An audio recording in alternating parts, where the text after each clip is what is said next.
What's up, guys? Rachel West here with Rick Stroud and Joey Knight, getting ready for Bucs Falcons. And Rick, we've had a little bit of drama here recently with the Bucs. Antonio Brown, Mike Edwards suspended. What does that mean for this weekend and moving forward?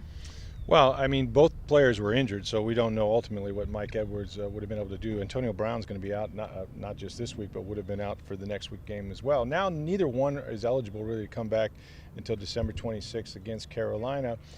What it means is we're not really sure. I mean, Bruce Arians said today that obviously he's disappointed that these guys are suspended, but they got two players out, and that he will address really, I guess, either or both their futures when they get back. So we're a little bit in limbo in terms of what the ultimate decision will be. I mean, Arians is the guy that said that this would be Antonio Brown's last chance, and that, you know, he had a zero tolerance policy and that sort of thing.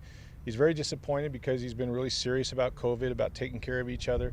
That's one of the reasons he felt like they won the Super Bowl last year, because they were all so good about protocols. So it ticks him off. He also said he hopes that the NFL continues to look, because he believes that there might be other teams that might have this this fake COVID vaccine card problem. So you know, in the short term, not many changes, but certainly, you know, Antonio Brown, Mike Edwards, huge pieces of their success last year, so they want them back, obviously. Absolutely, and hoping that the league keeps looking. Definitely an interesting wrinkle thrown into this story. And Joey, playing the Falcons, this is the first time they're playing the team for the second time this season, but the Falcons are kind of a totally different team now, with Patterson and Pitts being more of a factor than they were the first time they saw them. Yeah, Atlanta is fighting for its postseason life in this game. The Falcons are 5-6. They've evolved a little bit, obviously, since the Bucs saw them in Week 2.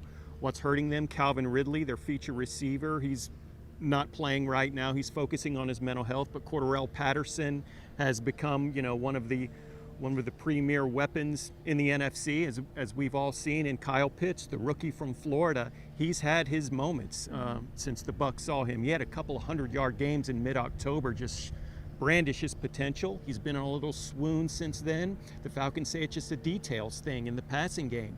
So, you know, who's to say this week they can't iron out those details and get Pitts going off and Cordarrelle Patterson going off. So this is a dangerous game for the Bucs. Fortunately for them, their top three cornerbacks, whom we haven't seen on the field together since Week 1, Sean Murphy-Bunting, Jamel Dean, Carlton Davis, they all could play in this game. Unfortunately, they've got some injuries now at safety, with Jordan Whitehead out with a calf injury and Mike Edwards obviously suspended, so they're hurting in the back end a little bit. So this could be really interesting. This is going to be a challenge for the Bucs this Sunday.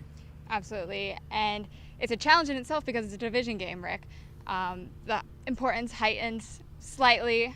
They do have a fairly comfortable lead in the division, but it being a division game does make it a little more important. Yeah, I mean, they got a 3-game lead, and with a little bit of help, they could wrap this up in the next 2 weeks. If they win the next 3 games, then it's over no matter what. So, you know, this is a franchise. It's hard to imagine, you know, they won the Super Bowl last year. They did it the hard way going on the road, but there were no fans, right?